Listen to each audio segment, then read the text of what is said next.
नाइको के दी एंड पर सनसनीखेज खुलासा। कोरोना में डोभाल का प्लान बना नाइको का काल। वो ऑपरेशन जिसने इमरान खान को हिला दिया।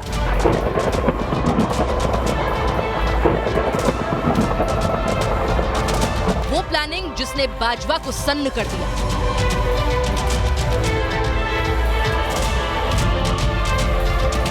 हाफिज मसूद के प्यादे चुन चुन कर मारे।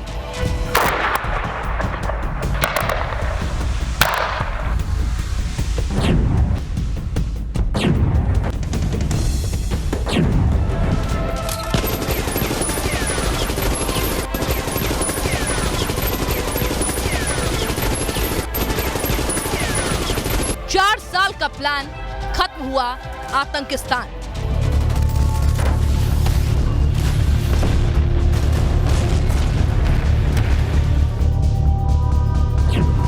जो मोदी ने कहा था वो डोभाल ने कर दिखाया। Even as the world fight COVID-19, some people are busy spreading other deadly viruses such as terrorism.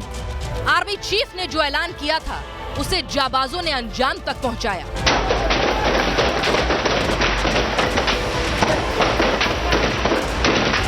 Naiko के खात्मे की पूरी कहानी A to Z।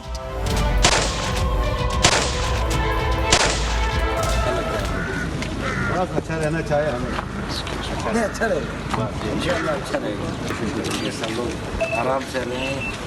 ऊपर वाले की मेहरबानी, अल्लाह जो करता है वो भलाई की दुआ करते हुए। इंडिया के 007 का मिशन कश्मीर।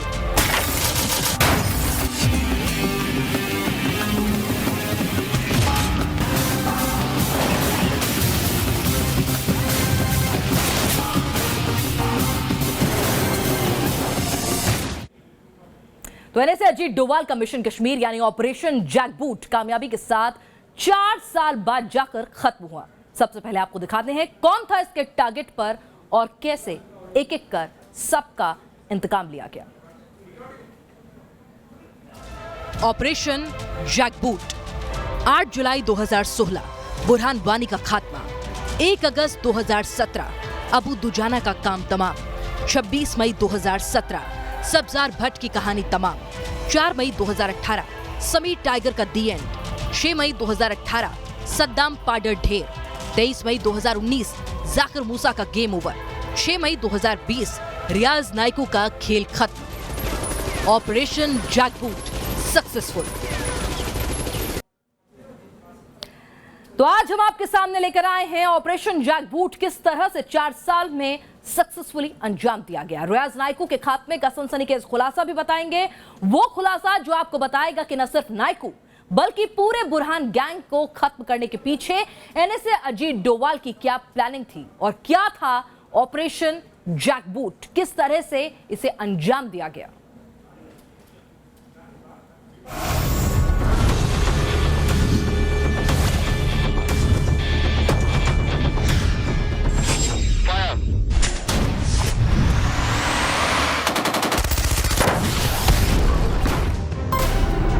साल की प्लानिंग, 6 महीने का ऑपरेशन।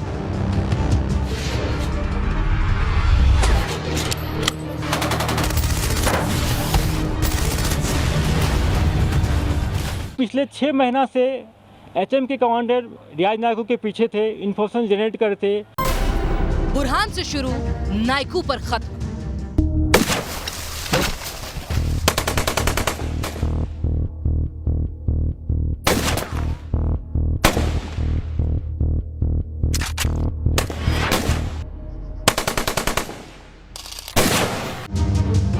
अवंतीपुरा एनकाउंटर के साथ ही कश्मीर को नाइको नाम के आतंक से हमेशा हमेशा के लिए मुक्ति मिल गई और घाटी को आतंक से यह आजादी दिलाई एनएसए अजीत डोभाल के ऑपरेशन जैकबूट ने। ऑपरेशन जैकबूट को शुरू करने की वजह क्या थी?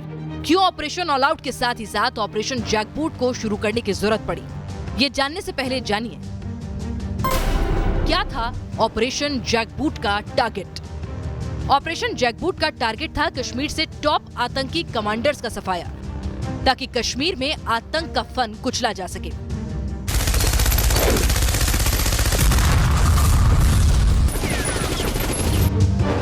साल 2016 में ऑपरेशन जैकबूट का पहला टारगेट था बुरहान वानी।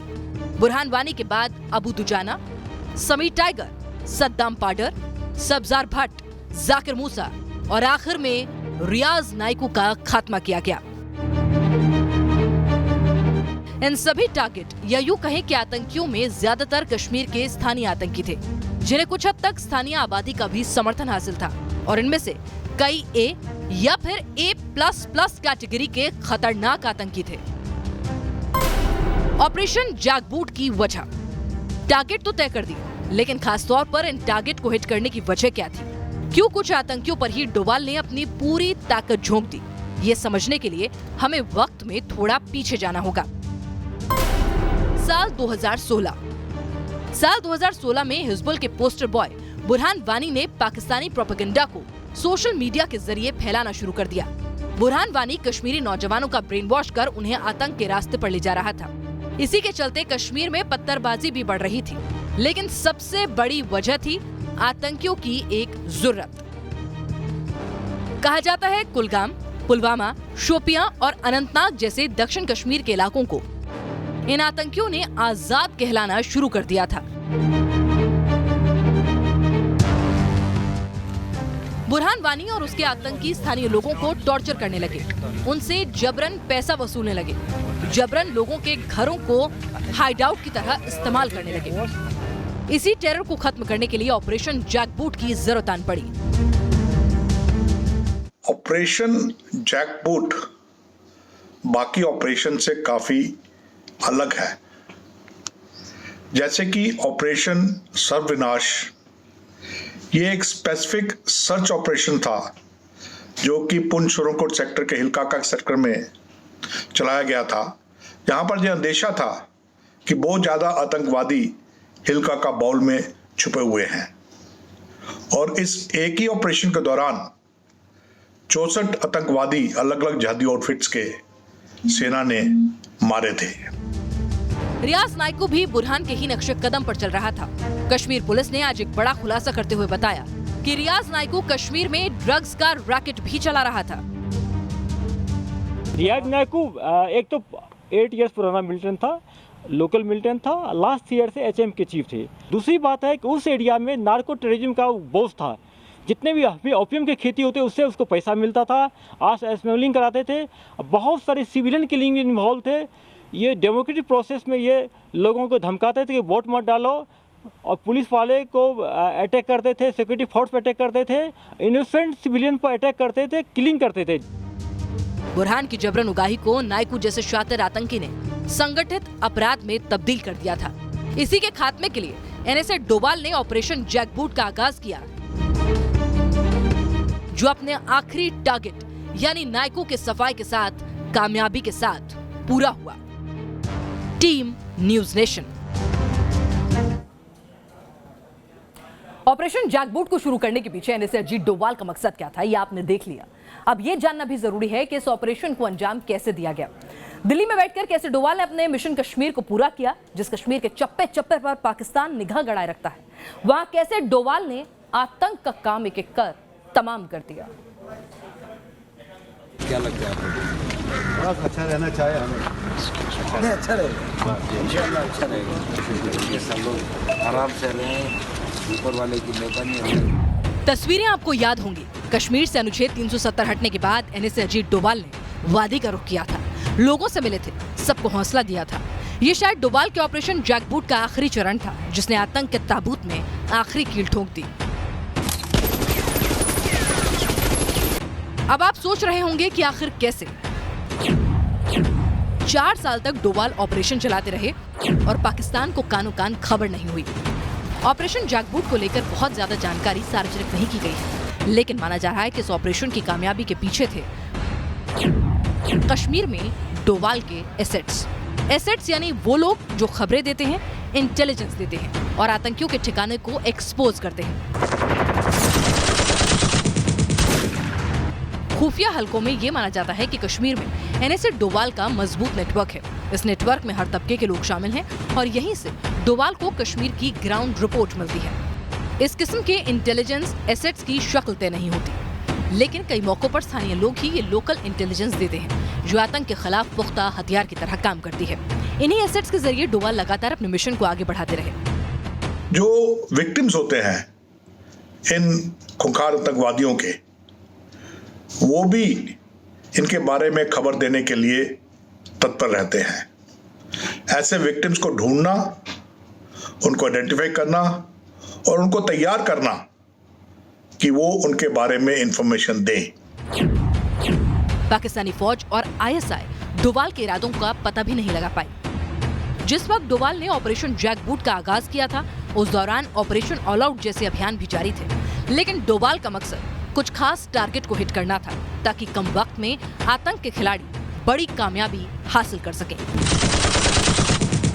तो स्पेसिफिक टारगेट्स को मारने के लिए काफी लंबे समय की नीति बनाई जाती है, लॉन्ग टर्म प्लानिंग की जाती है और फिर टीमें तैयार की जाती हैं जो कि उन स्पेसिफिक टारगेट्स के ऊपर नजर रखती हैं, उनको ट्रैक करती हैं और मौका मिलते ही उनको घेर लेती हैं उनको न्यूट्रलाइज करने के लिए। ऑपरेशन जैकबूट से सबसे ज्यादा चोट हिजबुल मुजाहिदीन को पहुंची है। अब हिजबुल का A++ कैटेगरी का एक भी आतंकी जिंदा नहीं है और अगर हिजबुल की कमर टूटी तो कश्मीर में स्थानीय आतंक पर फुल स्टॉप लग जाएगा। Team News nation. कश्मीर की फिजाओं को आतंक के दानव से मुक्त कराने का जो प्रण प्रधानमंत्री मोदी ने बार बार दोहराया, उसे एक बड़ी मंजिल तक एनएसए डोवाल ने ऑपरेशन जैकबूट के जरिए पहुंचाया। कोरोना के लॉकडाउन के दौरान मानो पूरे देश की रफ्तार थम सी गई थी, लेकिन घाटी में वर्दी वाले जांबाज लगातार आतंक को टक्कर देते रहे। इसी का नतीजा है कि साल भर में जितने आतंकी कश्मीर में ढेर किए गए, उनमें से 50% कोरोना लॉकडाउन के दौरान कब्र में गए।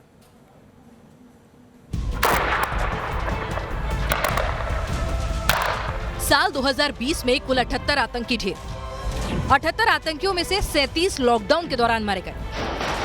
यह आंकड़ा चौंकाने वाला है, लेकिन सच भी है। कोरोना के लॉकडाउन के दौरान भी मोदी सरकार लगातार कश्मीर को कोरोना और आतंक से मुक्त करने में जुटी रही। चाहे कोई भी हालात हो, लेकिन आतंक को पनपने नहीं दिया जाएगा। ये नॉन अलाइंड देशों से बैठक के दौरान पीएम मोदी ने साफ कर दिया था। बैठक कोरोना पर थी, लेकिन मोदी ने कहा कोरोना की तरह आतंक के वायरस से भी निपटना होगा। Even as the world fight COVID-19, some people are busy spreading other deadly viruses such as terrorism, such as fake news and doctored videos to divide communities and countries. जो मोदी ने कहा वही ग्राउंड पर हुआ। कोरोना के lockdown का ऐलान 24 मार्च को हुआ। 31 मार्च तक घाटी में सब कुछ शांत था। अप्रैल के महीने के 30 दिनों में 29 आतंकी मारे गए, जबकि मई के पहले हफ्ते के दौरान 8 आतंकी ढेर किए जा चुके हैं। यहीं पाकिस्तानी फौज और आईएसआई मात खा गई। पाकिस्तान को लगा कि भारतीय सरकार और फौज कोरोना से जूझने में व्यस्त है, लेकिन कोरोना के साथ ही साथ आतंक पर भी हिंदुस्तान की फौज और सरकार पैनी निगाह रख रही थी। इसका एक इशारा उस वक्त मिला जब army chief general Naravane NOC के दौरे पर गए। इस दौरे के साथ ही जनरल नरवणे ने कहा कि चुनौतियां कितनी भी बढ़ जाएं, लेकिन आतंक और उसको पालने पोसने वाले पाकिस्तान को बख्शा नहीं जाएगा। जो जनरल ने कहा वो जवानों ने कर दिखाया। आतंक पर ऐसा प्रहार किया कि पाकिस्तान में बैठे हाफिज और मसूद अजहर जैसे आतंकी त्राहिमाम कर उठे। अगर एनएसए अजीत डोवाल के ऑपरेशन जैकबूट और इजराइल के ऑपरेशन रेथ ऑफ गॉड को देखें तो आपको कई समानताएं नजर आएंगी। 1972 के ब्लैक सितंबर के आतंकियों ने म्यूनिख ओलंपिक के दौरान इजरायली खिलाड़ियों को कत्ल कर दिया था, जिसके बाद मोसाद के एजेंट्स ने कई सालों तक ढूंढ कर म्यूनिख हमले के गुनहगारों को मौत की नींद सुलाया। ठीक उसी तरह रणनीति बनाकर 4 साल तक ऑपरेशन जैकबूट चलता रहा और हिंदुस्तान के दुश्मन को एक एक कर अपनी कब्र में सुलाकर ही सेना ने दम लिया। 1972 म्यूनिख ओलंपिक में फिलिस्तीनी आतंकवादियों ने हमला करके काफी ओलंपिक्स को मारा था। इजराइल ने इन आतंकवादियों को चुन चुन कर मारने का फैसला किया और सब आतंकवादियों को मारने में कामयाब रही इजरायली फोर्स। कुछ इसी तरह जब कश्मीर के अंदर NSA अजीत डोभाल ने ऑपरेशन जैकबूट कंसीव किया था। साल 2020 कश्मीर के लिए नई उम्मीद लेकर आया है। ऐसी फिजा की उम्मीद जिसमें आतंक की आग नहीं बल्कि वादी के तराने गूंजेंगे। Team News Nation. और अब आपको दिखाते हैं कि क्यों हिंदुस्तान कह रहा है आया मौसम पीओके लेने का।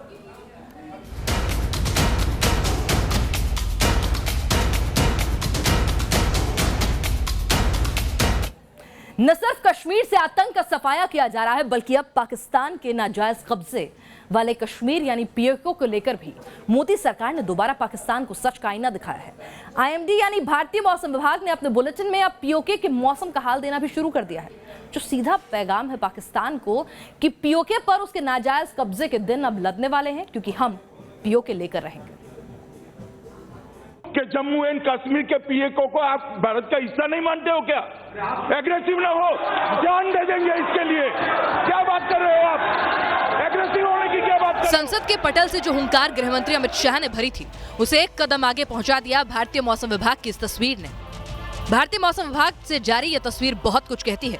ये तस्वीर सीधे सीधे पैगाम देती है कि पीओके भारत का है और कश्मीर के इस हिस्से पर पाकिस्तान का नाजायज कब्जा ज्यादा दिन नहीं रह पाएगा। मौसम की जानकारी देती इस तस्वीर में पीओके को भी दिखाया गया है और आने वाले दिनों में पीओके के मौसम की जानकारी दी गई है। इस जानकारी में बताया गया कि लद्दाख, कश्मीर और जम्मू के साथ गिलगिट, बाल्टिस्तान और मुजफ्फराबाद यानी पीओके में अगले 3 दिन तक बिजलियां कड़केंगी और बरसात होगी।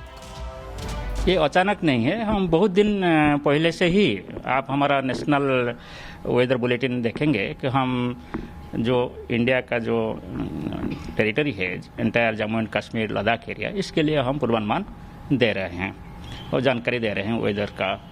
और इसमें हम गिलगिट, बाल्टिस्तान, मुजफ्फराबाद एरिया जो है उसमें हम मेंशन कर रहे हैं। मौसम विभाग का कहना है कि वो लंबे वक्त से गिलगिट, बाल्टिस्तान और मुजफ्फराबाद के मौसम की जानकारी दे रहा है, लेकिन पीओके पर मोदी सरकार के दृढ़ निश्चय के मद्देनजर ये खबर अहम हो चली है। यानी पीओके पर पाकिस्तान के नाजायज कब्जे के दिन अब खत्म होते जा रहे हैं और वो दिन दूर नहीं जब मीरपुर से लेकर मुजफ्फराबाद तक एक बार फिर शान से हिंदुस्तान का तिरंगा लहराएगा। Team News nation. तो एक तरफ कश्मीर में चोट और दूसरी तरफ पीओके को लेकर भारत का सख्त रुख। अब इमरान खान लगातार कह रहे हैं कि उन्हें भारत से किसी बड़े एक्शन की आशंका है। एक ट्वीट में इमरान ने लिखा कि उन्हें भारत के LOC क्रॉस करने का डर है। पहले सर्जिकल स्ट्राइक, फिर बालाकोट एयर स्ट्राइक,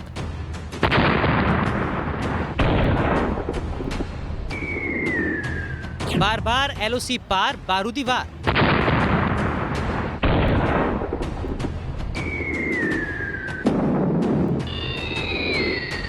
मोदी सरकार ने पाकिस्तान को बता दिया है कि नया हिंदुस्तान अब चुप नहीं बैठेगा, घर में घुसेगा और घुसकर सख्त प्रहार भी करेगा। भारत के इसी पराक्रम का असर और डर अब इमरान की जुबान से निकलकर सामने आ रहा है। यकीन ना हो तो इमरान के इस ट्वीट पर नजर डालिए, जिसमें पाकिस्तान के वजीर आजम इमरान खान ने अपना डर जाहिर किया है। मैं दुनिया को आगाह करना चाहता हूं कि भारत पाकिस्तान के खिलाफ कार्रवाई के लिए मौका ढूंढ रहा है। भारत का LOC के पार घुसपैठ का आरोप इसी खतरनाक एजेंडे का हिस्सा है। भारत में जो शोर हुआ था इन आतंकवादी हमलों को लेकर, पाकिस्तान को ज़रूर कोई डर है कि हम दोबारा कोई बालाकोट जैसी हरकत करें या नहीं करेंगे। सरकार क्या करेगी ये तो मैं कह नहीं सकता, लेकिन सरकार को कुछ करना चाहिए, ये ज़रूरी है। सिक्योरिटी फोर्सेस अपना काम सही कर रही हैं, वो करती रहेंगी। इमरान खान का डरना जरूरी है, क्योंकि पाकिस्तान को अब हर ईंट का जवाब पत्थर से दिया जा रहा है और कंगाल हो चुके पाकिस्तान के लिए भारत का ये मुंहतोड़ जवाब संभालना मुमकिन ही नहीं। Team News nation. तो हमने आपको दिखा दिया कि कोरोना काल में जब इमरान अपने देश को संभाल नहीं पा रहे, कोरोना से लड़ नहीं पा रहे, तो उन्होंने हिंदुस्तान में आतंकी भेजे, उनका खात्मा कर हिंदुस्तान की सेना ने और सरकार ने बता दिया कि कोरोना काल में भी हम अपनी LOC की रक्षा करने में उतने ही अभेद और अचूक हैं और साथ ही साथ अब बात पीओके पर होगी। इस खास पेशकश में इतना ही।